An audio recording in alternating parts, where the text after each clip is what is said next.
Hello and welcome to Everybody's a Story with Jeff Seltzer. I am your host, Jeff Seltzer. Thank you once again for joining me on this journey as I try to learn from other people as well as share a few stories of my own. Really means a lot to me. For those of you that keep coming in and repeating, for those of you that are new, thank you so much for giving it a shot.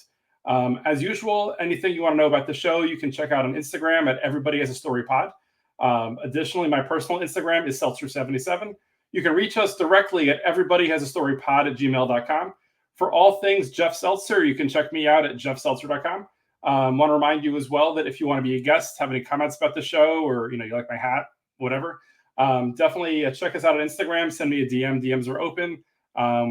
Open to talking to pretty much anybody about any topic. Just have some fun. See what we can do about it.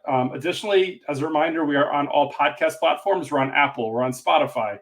We're on Pandora. We are on, what else are we on? We are on iHeartRadio. We're on Amazon. Pretty much anywhere you could find podcasts, you can find us. Obviously, you're listening right now, so you probably know that, but definitely tell your friends to make sure they can find this show. With that said, we do have a really fun guest this week. Taking a step back, as most of you probably know at this point, I'm a huge wrestling fan. Had a couple of shows already about wrestling back in July. We did a show with my buddies Daniel and Steve talking about a week in Philly for WrestleMania. A couple of weeks later, we talked to superfan Christina, who loves Orange Cassidy. And last week, we talked to Zach Linder, who is a former employee of World Wrestling Entertainment. This week, we have another guest who I think is loosely related to World Wrestling Entertainment, as well as AEW, House of Glory, and many other places you can probably find them at. So with that said, I'd like to introduce my guest this week. I'm not going to give it justice with the introduction, but here is Sweet Cheeks Joey Silver. Joey, thank you for joining the show this week. Jeff, thank you so much for having me. It's so great to see you. You as well. I appreciate you coming on. Can you give us a little 30 seconds about yourself before we kind of get into some of your cool moments, stories, and what you've done? Oh, yeah, absolutely. Well, by day, I'm a customer success manager for a graphic design company. And by night, I am Joey Sweet Cheeks Silver. Love it. The king of candy, the champion of chocolate, the sultan of sweets. And I'm here to make your day a little sweeter. Awesome. Well said, Joey. Definitely better than I could have done it myself. So thank you for that. So real quick, before getting into your wrestling background and kind of all that kind of stuff, for those of you that don't know, I work for a consumer healthcare company. And about a year and a half ago, I met Joey's then fiance, actually maybe then girlfriend, eventual fiance and now wife. This is where I told a story a few months ago that for me, I try to be my authentic self wherever I go, specifically at work. And while a lot of people try to be more closeted wrestling fans, pretty much everybody that I work with knows that I'm a wrestling fan, right? They know that I go away for a week for WrestleMania, do all sorts of cool stuff, which in this situation, I think paid off pretty well. Joey's wife, or current wife, now wife, Jill, was working with me, and I was actually transitioning my old role to her, so she was taking it over. And after about 2 weeks of us transitioning the role over, she sends me a message. She goes, "Jeff, you like wrestling, right?" I go, "Yeah." She goes, my boyfriend's a wrestler." I'm like, "Wait a second. Now you're telling me this now after weeks and weeks?" She's like, "Yeah, his name's Joey Silver. He goes by Sweet Cheeks. Have you heard of him before?" So immediately I'm like, "Absolutely, I've heard of him before." I open up the Google machine, take a quick look, and I'm like, "Oh, that's Joey Silver. That's really cool." And whatever else like that. So immediately YouTubed and checked out all his some of his matches, learned as much as I could about Joey. And the rest is history. Over the next year and a half, learned more about him. I actually got to meet Joey. Went to a couple of his shows and stuff like that. So for me, it's been really cool, right? Because it's not every day that you work with someone whose significant other is a professional wrestler. With that said, Joey, do you have a lot of situations in life where people meet you when they're like, "Oh, Joey's a cool guy, whatever else like that," and then they're like, "Oh, but Joey has a hobby." And then as soon as they find out that you're a wrestler, like their mood changes, their face changes. They're kind of like that fake stuff on TV. You're kind of like, what's the general reaction you usually get? Yeah, Jeff, almost everyone I meet has that reaction. So I'm definitely not a stranger to it. But yeah, I even think of like my parents' friends, for example. Like when they first meet me, they're like, "Oh, nice guy, nice boy." And then they find out I'm a wrestler. And they're like, "Oh my God." And their whole demeanor changes. Like they've never met a wrestler before. Or even, if I'm like out or meeting any new people, meeting new friends, talking to colleagues, it's always like my fun fact, like that I am a wrestler. And yeah. I love that. It's almost like you got a built-in two truths and a lie when somebody has a game like, oh yeah, Joey's done this, Joey's done that, and Joey's a professional wrestler. Like, oh, that's obviously the lie. Oh And yeah, you're like, nope, that's me. I'm a wrestler. This is what I've done. This is who I've wrestled. All that kind of stuff, right? yeah, for sure. A lot of Very, cool experiences. very cool. So taking a step back, then obviously, you've been wrestling for a number of years. Wanted to kind of learn a little bit more about how you got interested in wrestling. I know you and I have talked offline a little bit about like your earliest memories and such, but you are what, about a decade and a half younger than I am. So I would imagine your earliest wrestling memories are probably a little different than mine, right? Mine are early WrestleManias versus you're probably a little later into WrestleManias. So if you could think back to when you first got into wrestling, the first time you saw wrestling on TV or whatever it was, like what sucked you in and like what interested you? Oh yeah. So I recently found my first ticket Oh to my wow, first wrestling show at Nassau Coliseum nice. in April 1996. This means I was 4. I think I was 4 years. Um, Obviously, I wasn't begging to go to a wrestling show. I think my parents had gotten a ticket, and I just remember the lights going down, the bell, gong, and I was hooked. I mean, the electricity in the room, you could feel it. Obviously, that was for the Undertaker's entrance, Of course. and in 1996, that was, or maybe it was 97. I forget, but yeah, that was, it sent chills up my spine, and I was just a huge fan ever since then. I just remember I, started buying the merch, or my parents bought it for me, but Of course. um, and I was glued to the TV every Monday Night Raw, every Thursday night SmackDown, and I was just always a fan. For as long as I could remember, I was collecting action figures, any wrestling memorabilia. I had so much stuff. I was so lucky in that sense, and got to go to so many different shows at Nassau Coliseum, at Madison Square Garden, and was in the room for a lot of like epic moments, as you were as well, Jeff. I think we might have been to maybe a couple shows at the same time, so I'm sure there was some overlap.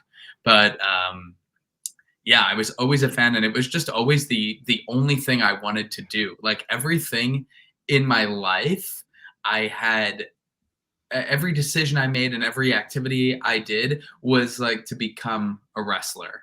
So for instance, in middle school, I got really interested in theater, and I think it was just because I wanted to be theatrical like the wrestlers that I saw on TV. In college, I studied communication. I felt like this could, really help bridge into a professional wrestling career. And, in high school, I wrestled, so I would have that background. Just everything that I did was just really to get to a place where I could be a pro wrestler. That's awesome. That's really, really great. I mean, you and I are about the same size, but you're probably a little more athletically gifted than I am. So for me, it was one of those things where, like, I always had the fantasy of, hey, it'd be great if I could be a wrestler. But for me, I mean, it just never was never in the cards for me. It was never going to happen. So for you, it sounds like, though, I mean, obviously, being that you are today, it was probably less of a fantasy and more of a reality that you're kind of like, yep, one day this is actually going to happen.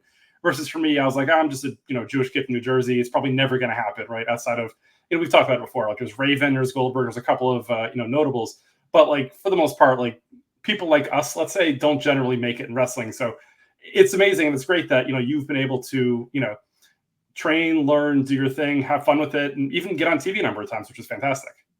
Yeah, I mean, I never really thought of being Jewish as like a hindrance. Yeah, I, looked up to the Jewish wrestlers because I was like, I related to them in that sense. of course. But I was never like, oh, I'm just a Jewish kid from Long Island. Like I could never be a wrestler. Yeah, yeah. I was also exposed to independent wrestling pretty early on. I went to my first show when I was 13. Um, and so it always felt within reach. Right. So I was like, oh, I'm watching these guys who I watched on TV. They're in my local ice hockey rink or, roller hockey rink. And they're in my local VFW. And I could do that. Yeah. And what I'll say is too, and we'll get into it a little bit later in the conversation as well, was the last wrestling show that I went to that I saw you at when you wrestled Danhausen, which we'll talk about a little bit later. Your mom was at that show, and I couldn't have been any happier watching another person watch a wrestling match. Like watching the big smile on your mom's face and the cheering and the excitement. Like, at this point in her life, at this point in your life, just that kind of joy. Like I can only imagine when you were younger, she just how supportive she was in terms of trying to make you happy, take you to places that you want to go to. It was just a joy to watch. Like it really, really just made me happy, I guess you can say, Oh yeah, I mean, she's my biggest supporter. She's been at, I won't say all of my matches, but uh, probably 85% of my matches. Like she is always there and cheering me on.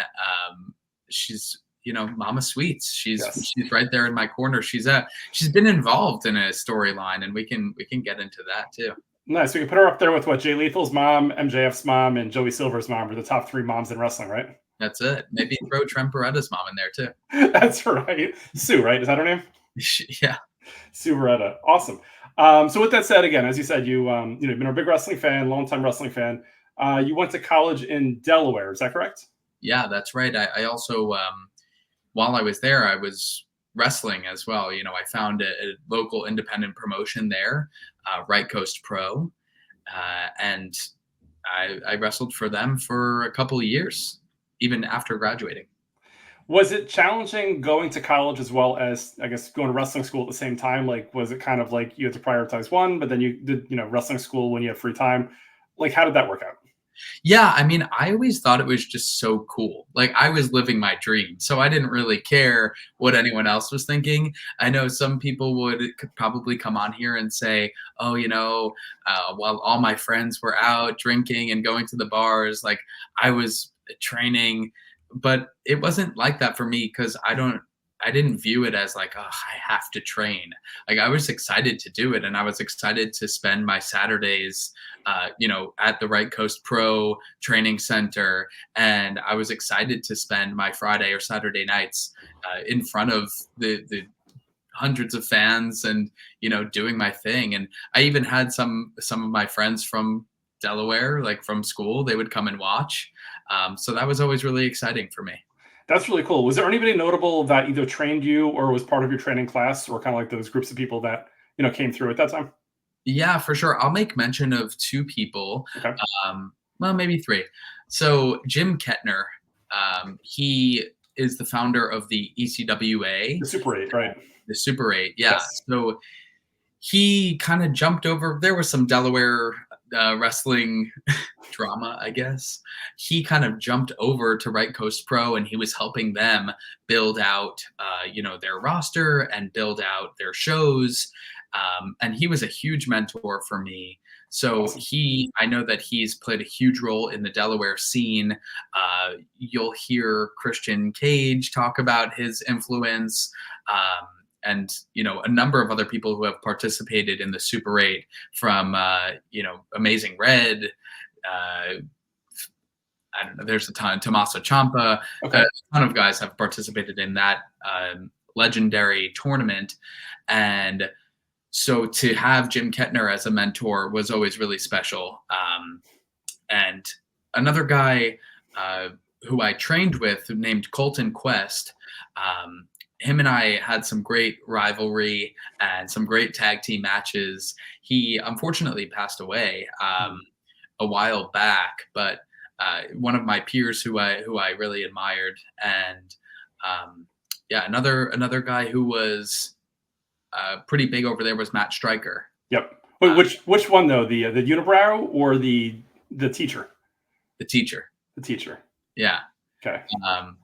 And so he was just someone I had always looked up to, and I had done a seminar with him once.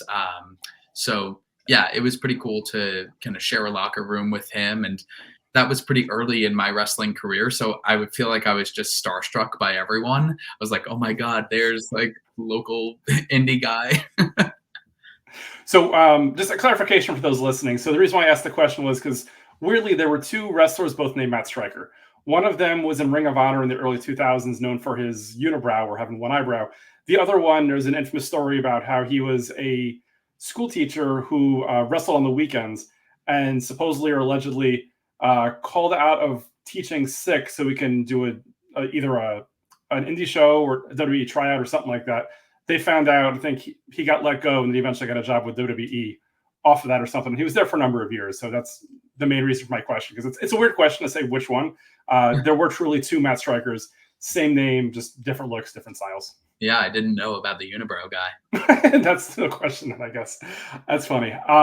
So with that said, you had mentioned Amazing Red was one of the people who had come through ECWA.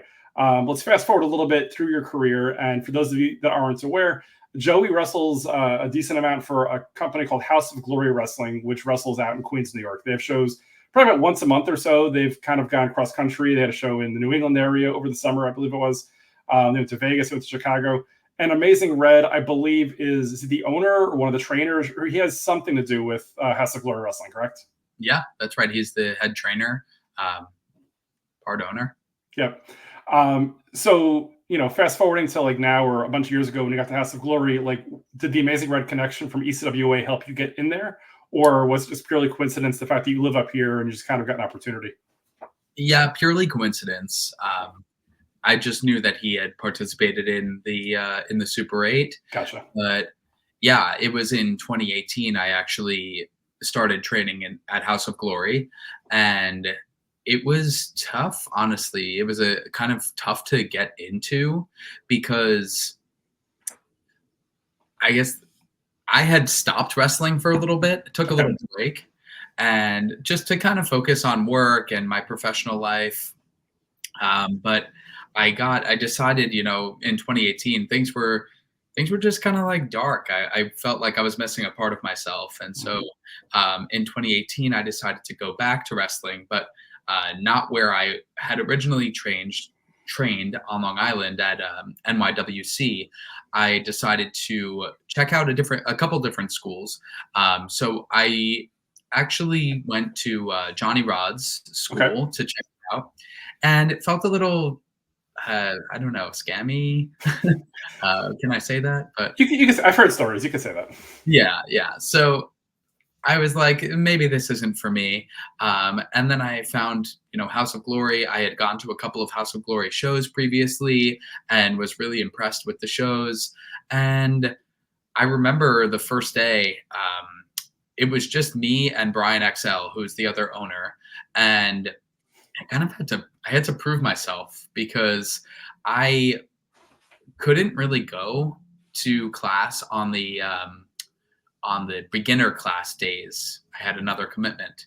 So I could only go on the advanced class. And I also had experience, plenty of experience. I was already trained. Right. I had a bunch of matches under my belt at that point. So I was like, I could be in the advanced class. And so I just remember I would stand in the ring and Brian XL, he was like, all right, you want to be in the advanced class? Like, you got to show me what you got. So he goes, bump. So I take a bump, standard back bump, and I get up. He goes, all right, okay, one more. I take another one. I get up, one more. I see where this is going. I must have taken about 150 bumps. Oh, no. With him just saying one more after each one. So Right. mentally, it really effed with me because I was like, all right, just one more. That's it. And I'm like, after 100 bumps, I'm like, okay, I don't think it's one more. No. So yeah, that was definitely an experience. That's crazy. So again, you mentioned Amazing Red and Brian XL are the co-owners of House of Glory.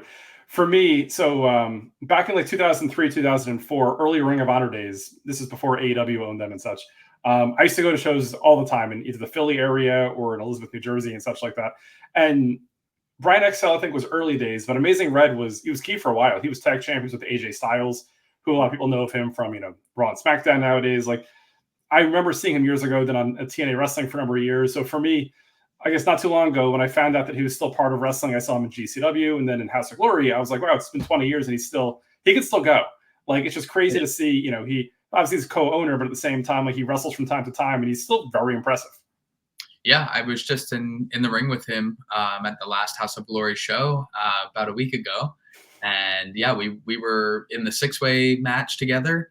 And yeah, he's amazing. He earned his moniker, and every show every time he's in the ring, it's just like electric. He steals the show. He really is amazing. He is.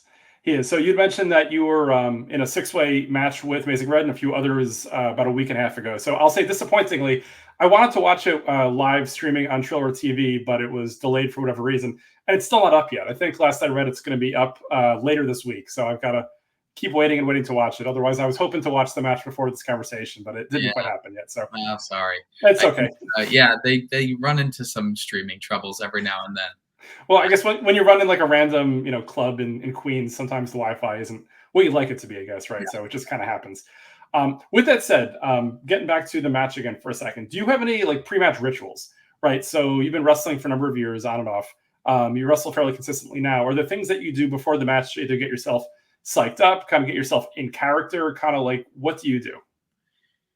Yeah, so I mean, my character is very flamboyant. I come to the ring in a light up fur jacket. I'm throwing candy into the crowd. It's a very kind of interactive experience that I'm trying to create. Um, but as far as a pre-match ritual, there's not really much that I do.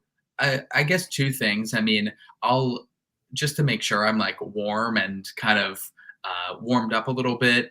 I'll jump really high, like just jump as high as I can and kind of stretch my legs up and just stretch my legs a little bit, trying to avoid any serious injuries. Of course. And the other thing is I'll just remind myself how cool it is that I get to live my dream. And, when I first started, my dream was to just wrestle in front of people. Like that was it. I just want to wrestle in front of people. And now I'm doing that, regularly. And yeah, I just feel very lucky and blessed to be able to do that. That's really, really awesome. So I think I mentioned earlier as well that you've been on AEW TV, you've been other places as well. Most notably, most of our listeners probably aren't aware of this, but AEW, which is on TBS and TNT throughout the week, they used to have a YouTube show where basically they would tape it oftentimes either before Collision or Dynamite, or they would occasionally have it down in Universal Studios, I believe in Orlando, or even just outside of the Jacksonville Jaguars play. You had 4 or 5 AEW matches, is that correct, on Elevation and Elevation Dark? Yeah, that's right. So before getting into what those matches were, can you kind of walk us through like how that happened? Like how did you get connected and how did you get kind of, I guess, invited to go down there? Yeah, for sure. So I actually made the decision to move down to Georgia for 3 months and train at the Nightmare Factory, which is run by Cody Rhodes, the current WWE champion, and QT Marshall, who was one of the head kind of creative people at AEW at the time. And at the time, Cody Rhodes was also, hugely influential in the AEW world. So I moved to Georgia, pack up my things, move down there. I'm kind of living in this shady Airbnb, and I'm just training with like some of the best wrestlers in the world under Cody Rhodes and QT Marshall.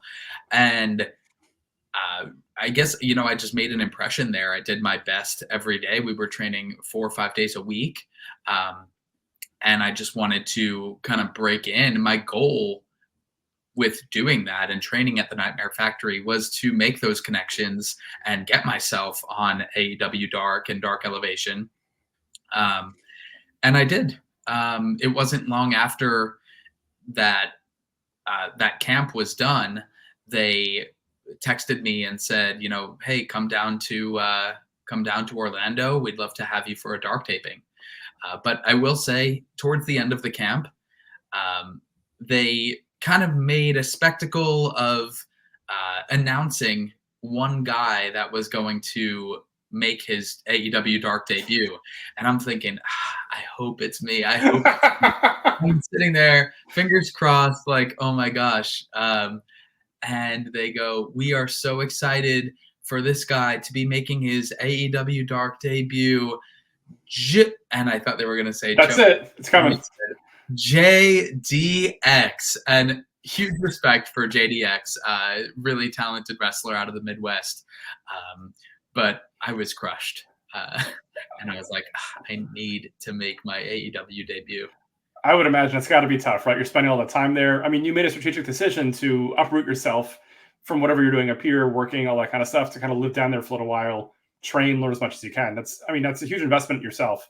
Yeah. So I'm sure at that point you were looking at it and saying, this is going to be fantastic. I'm going to be in AEW in no time. This is going to be the future, right? I'm going to be on Raw. I'm going to be on Dynamite. I'm going to be on whatever shows are on there. That's you were going to do, right? Yeah, that was the plan. Notably, did you train with any of like the currents that I guess supposedly trained there, like Julia Hart, or there's a bunch of I guess that are on TV now that trained with Cody Rhodes. Like, were they there when you were there, or was it a lot of people who have, I guess, come and gone since? Yeah, Julia Hart was there when I was training. Captain Sean Dean, he was there. Trying to think of a couple other notable names. There was Carly Bravo, the tag team partner with Captain Sean Dean. Yep. And I'd say most notably, Jade Cargill was there times. So that was pretty cool to kind of see her in the early stages of training and learning the ropes, literally. Anthony Agogo, he was another one who was there. Yep. Nick Camarado, kind of those like the factory guys. That, yes. You know. Yeah. Aaron Solo, was he there at the time, or he was also? Yeah. He was there too. Nice. That's pretty cool. And then, as mentioned, you eventually got a number of AEW Dark and Dark Elevation opportunities. Like I remember one of the matches I saw, it was the Dark Order. It was Reynolds, Silver, I guess the other Silver, and Colt Cabana against you and two other guys. What are your memories of some of those matches? Oh, yeah. I mean, it was just an incredible experience because the first one was actually, there was no crowd.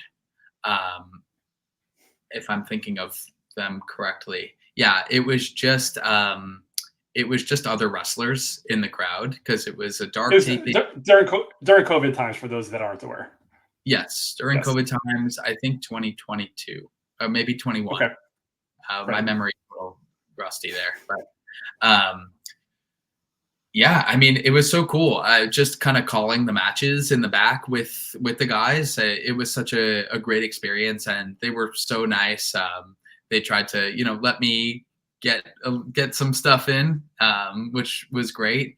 And yeah, anytime I was in a couple 6-man tags, which means 3 versus 3, and I would try to be the one in the ring the most. So anytime they were like, all right, we'll start, who wants to start? I'd be like, oh, me, just trying to be in the ring as much as possible and get as much, screen time.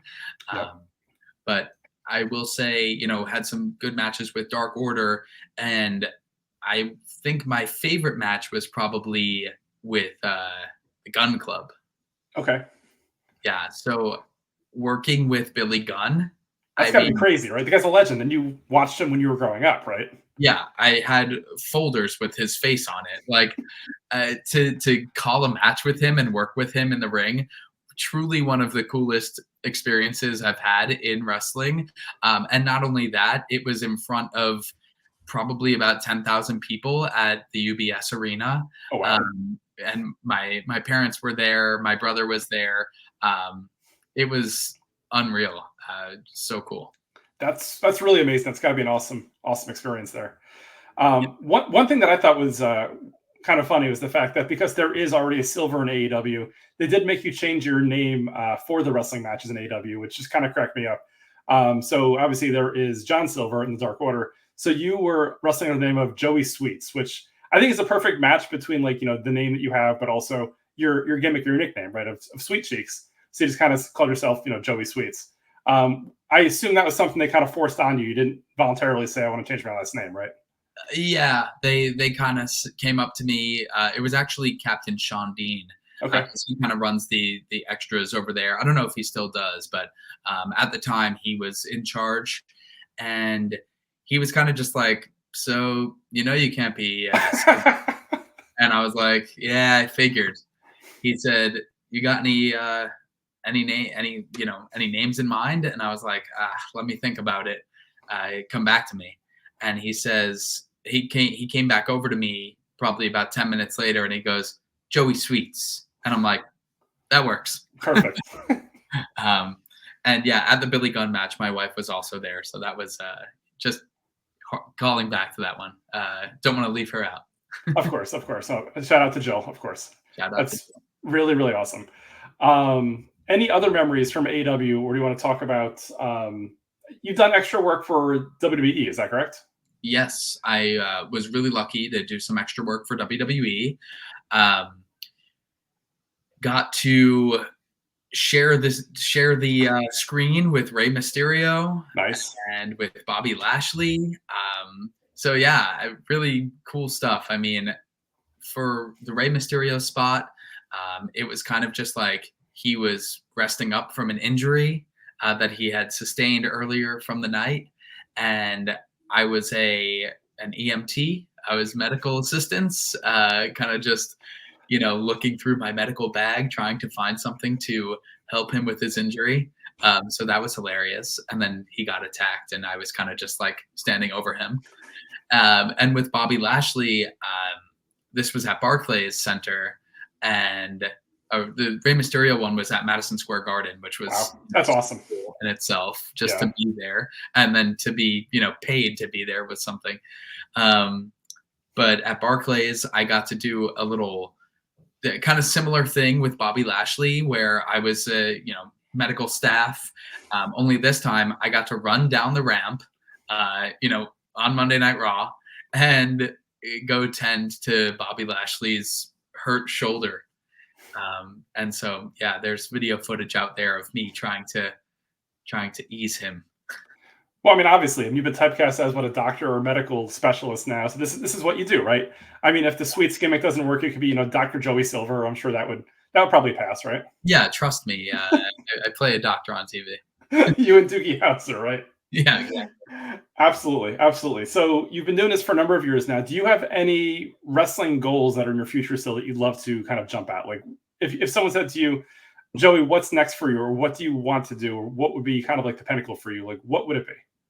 Yeah, I mean, I obviously have had some really incredible experiences and got to be an extra for WWE and got to have some dark matches with AEW. I would love to have a dark match with WWE. I think to kind of wrestle in a WWE ring would be such a dream, whether that's on screen, off screen, and whatever it is, that would be such a huge dream for me. But yeah, I mean, my goals in wrestling, I feel like have kind of changed over the past year or so as I've entered, engaged life, married life, and thinking about what my personal future holds. Sure. I'm not so much gunning for that WWE or AEW. Like, I'm not gunning for that contract so much anymore. In the same way that I probably was, 4 or 5 years ago. Got it. So to that point, then I guess. So last week on the show, I had Zach Linder, who used to work in digital as a writer for that. Would you ever consider, I mean, with all the experience you have in different places, and obviously working, where you work in your shoot job and such like that, trying to apply for either AW or WWE in like more of an office type of a role, or is that not something you'd really ever really want to go down? Yeah, I mean, that's definitely something I would love to pursue at some point. I feel like that would be my professional dream, like combining my passion for wrestling and, you know, making a career in a more, I guess, office setting, you could say. Right. But yeah, I don't know. It's always been like a little weird being a wrestler and then wanting to transfer those skills or transfer that passion and that love of wrestling to like a job, in a business setting. But even going to wrestling shows sometimes as a fan is like a little strange for me. I honestly haven't been to a wrestling show as a fan in so long that I actually, one of my close friends, he was like, a couple weeks ago, AEW was at Arthur Ashe Stadium, and he was like, "Hey, you want to go?" And I was like, I don't know, being a wrestler, especially in the New York City area, like there's gonna be fans there, and I don't want to go and be like a fan in the crowd, like especially having worked for them Right. previously. Um, but I said, you know what, screw it. I want to hang out with my friend. We went, had a couple beers, enjoyed the night, and that was it. Tried to shield myself from the fans. Were you selling Polaroids and autographed 8x10s in the lobby before the show there, just in case? Oh yeah, yeah, $10. Of course. That's awesome. So I also wanted to add to, for those of you that are watching, I want to show you this. For anybody who's just listening, I'll talk through it. So a couple months ago, I randomly got a package in the mail, which doesn't really happen too often. Usually, I mean, I order a lot of stuff, but I'm pretty on top of what I order, what I get in. I open it up, and for those of you that are watching or can see this, I received a book in the mail, Way of the Blade. So I look at it, I'm like, that's a really, really cool book. It's really interesting. Like, this is before the podcast, so I don't think I was necessarily on anyone's like PR list or whatever. I was like, that's really awesome. Where did it come from? I open it up, and there's a nice note from Joey inside, which I thought was really, really sweet. Like, for me, I didn't expect this book or anything, whatever. So again, I was really appreciative of the book. And Joey, as I've said before, thank you so much for the book. But Joey definitely gets me. The book is called Way of the Blade, 100 of the greatest bloody matches in wrestling history. Joey knows a bit of my wrestling fandom and history, and that I used to go to ECW or Extreme Championship Wrestling shows years ago in the 90s. I've gone to CZW, which is pretty over the top. More recently, I go to GCW. And like, I'm not usually a book guy, but like, this is a book that I read front to back. Like, for me, about a week or two, I flew through it. It was very easy reading. Love the book. It's amazing. But being the dork that I am, I'm reading through it and thinking to myself, okay, how many of these matches have I gone to? Right? Because there's a lot of matches in the book from like the 70s, 80s, 90s, all sorts of different wrestling, even like small indie shows like the Midwest, whatever. How many have I gone to? I was actually at a couple of them. There's one or two ECW wrestling shows in there. There was a Stairway to Hell match between Sandman and Sabu. I think it was January of '98, the ECW arena. I was there. A few others. But again, like the dork that I am, I'm looking through it. I'm thinking through matches that I was at that absolutely should have been in the book. So there's a couple of them I thought about. And Joey, not sure if you've seen these. You might have been too young at the time to have seen them, but you've probably seen them either on the network or digitally. One of them was in August of 1997, a match that was referred to as Born to be Wired. It was Terry Funk against Sabu in a barbed wire match. Mm-hmm. So for those of you that aren't aware, a barbed wire match is where basically there's a wrestling ring, but they take all the ropes down and they surround the entire ring by barbed wire. So they did that. Terry Funk, who's unfortunately no longer with us, is just known as like a wild, crazy guy. And Sabu is known as an even wilder and crazier guy. By the end of the match, these two guys were legitimately just like wrapped in barbed wire, and they actually had to use like scissors or like wire cutters to like separate the two, covered in blood. This is in 97. I was either 19 or 20 years old. And instead of watching the end of the match, I'm trying to put myself over on TV, watching the camera the entire time. So there's a lot of ridiculous shots of me at that show with the two guys wrapped in barbed wire in the background, which always kind of resonated with me. I was surprised that wasn't on there. Yeah. Another match that kind of jumped out at me that wasn't in the book that should have been, and again, CCW wrestling, was, let's say, indie-rific back in the early 2000s. They used to have a show called Tournament of Death every year. It pretty much is what it sounds like. There was a match. I don't remember who his opponent was, but there was a guy from the IWS up in Montreal who he still wrestles. His name is Sexy Eddie. Basically, he's a wrestler who, let's say, he's like an exotic dancer is kind of his gimmick. By the end of one of his matches, I think there was a light tube that cut into him, and he was just gushing blood.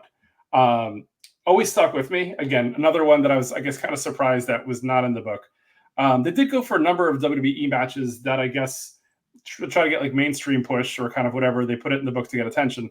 Did it deserve to be there? I don't know. But overall, again, it was a fantastic read. It was a fun book. And Joey, thank you again so much for sharing it with me. Yeah, I'm glad to. I saw it and I was like, I think Jeff would really enjoy this. And I figured out, let me just get it. I'll send it over to him. It'll be a nice little gift. So I'm glad you liked it. And yeah, I think were there any independent wrestling matches in there, or was it all kind of like territory and WWE, WCW, ECW stuff? So there were a decent amount. Like there was a couple of like IWA Mid-South matches. Like there's the infamous Necro Butcher Samoa Joe from the ECW arena back in, I think it was like 05 or 06, which is a crazy match. Has to be seen to believed. Any wrestling fans out there, check it on YouTube. I think it was Chris Hero against Ian Rotten, maybe from IWA Mid South, also a couple years before that. So there were some. There was from the original IWA over in Japan. Some crazy stuff, but again, a lot of it was majority. There was some WWE stuff. Didn't see any WCW, but they weren't really known for their bleeding. They weren't allowed to, I guess, for years too. So that probably explains that. But either way, for me, like if you look at my Kindle for the most part, like most of the books that I have there are wrestling autobiographies. I think I mentioned to you a year and a half ago, Brian Gerwitz, former writer who works with The Rock. He has a book. Which one is that's Chris Jericho? Yeah, That's a good one. I just have like some wrestling books over here. Nice, very cool. What else have I read? I mean, years ago, I read like the Kurt Angle biography. Mick Foley had a bunch of books that I really enjoyed. More recently, what else? Lance Storm, I think he had a book that I loved. A bunch of different books. Yeah, but mostly like wrestling. Like I don't love like fiction. I guess for the most part, I could kind of watch it in movies. I prefer that. But from a wrestling perspective, I'll read mostly any autobiographies because I'm always interested in the origin story. You know, similar to you, Joey, understanding okay, someone's a wrestler, like what led them there, and what are some of their adventures while they were there and stuff like that. So, Yeah, for sure. I read the Shawn Michaels Heartbreak and Triumph one, and that one was powerful read. Nice. How long ago did that one come out? Oh, a while ago, like maybe 2005. Gotcha. Very cool. Very cool. So it was definitely after his crazy years, he'd kind of been born again. He was probably talking about, I guess, his mistakes and kind of where he is now, which is interesting because 20 years later, Shawn Michaels is another different person now. He doesn't wrestle, but he's, as I'm sure he's behind the scenes. He's teaching younger wrestlers. He's the head of NXT basically, which is really cool to see that someone who had a bit of a reputation, I guess, that he had 30, 40 years ago has cleaned himself up and is now trying to mold and help the younger wrestlers. Yeah, for sure. One of my favorites. Very cool. Very cool. Have you ever met Shawn Michaels? I did. I met him at a signing. So kind of, waited in line for probably 3 hours to shake his hand for 15 seconds. And that was it. But yeah, he was awesome. Story of my life. Waiting in line for wrestlers. That's all I do these days. Cool. Before we jump off, I did want to bring back to something I had hinted at earlier. So the last show that I went to that you were at was back in, I think it was like April or May or something like that, in House of Glory, and you went against Danhausen. For those that aren't aware, Danhausen is or was notable in AEW wrestling. He's wrestled a lot for GCW. He was decently sized in Ring of Honor a few years ago, but like Danhausen's like a very different type of a wrestler. He's a very good wrestler. He's got a fantastic gimmick. He's very different. His personality is larger than life. This was a show where I probably wasn't going to go because usually when a show gets announced, I'll buy tickets, get first row right away, and go. This is one where I was like, you know what, I could probably wait. But as soon as they announced Danhausen was wrestling Joey, I was like, I gotta go. Talked to my younger daughter Allison, and she was like, yeah, let's do it because she loves Danhausen as well. So went to the show, met him, saw the match. It was really a lot of fun. I mean, Allison still talks about a little bit to this day about the time that Joey wrestled Danhausen. What are some of your memories of that match? Like, how did it get put together? How was working with Danhausen? Kind of like, what do you remember from it? Yeah, he was amazing. Honestly, I loved working with him, and he kind of shares similar, I guess, outlook on wrestling as me, in that it's less about the moves and it's more about the moments, and so and the moments and the character. So we really put together kind of a basic match. But we made sure that there was a lot of time to get our characters over and connect with the fans. And one of the coolest experiences I've had in wrestling outside of my extra work was getting to work with Q from Impractical Jokers, and it was during this match. So basically, I'm talking to Danhausen before the match, and we're kind of talking about some of the things that we're gonna do, and he goes, oh, yeah. And my friend Q from Impractical Jokers, he might come by too. And I was like, oh my God, that is so cool because I'm such a huge fan of that show. So I was really excited when he said that. And there was still question in whether he was going to make it or not. But once he said, confirmed, he's on his way, I was like, this is going to be so cool. And so then we integrated him into 3 different spots in our match, Right. and just being able to, brush shoulders with him and, do some moves with him. I smashed him over the head with a giant Kit Kat bar. And at one point, I shoved a lollipop in his mouth. So it was just so cool. I mean, how many people can say they've had that experience? And I loved that. He was so nice. And it almost felt like he was the one who was privileged to be working with me. And here I am like, no, dude, this is so cool. Like, you are famous. Yeah, that was really cool to watch. And I'll say this too. I think that was probably one of, if not his first, or Danhausen's first, like indie or independent wrestling shows, like I guess post AEW or whatever situations currently. Like he was on AEW on and off for a while. He was injured. He came back. And I was shocked when I saw that Danhausen was going to do House of Glory, because at that point, he was basically just on TV, and that's pretty much it. So that was really, really cool. And you were his first opponent. I think a week later, Danhausen fought Charles Mason in GCW, and at that point, just kind of went on a roll and fought in a bunch of others. But seeing his first post AEW match against you was really, really cool. Yeah, I was his warm up, you could say. Just getting him ready.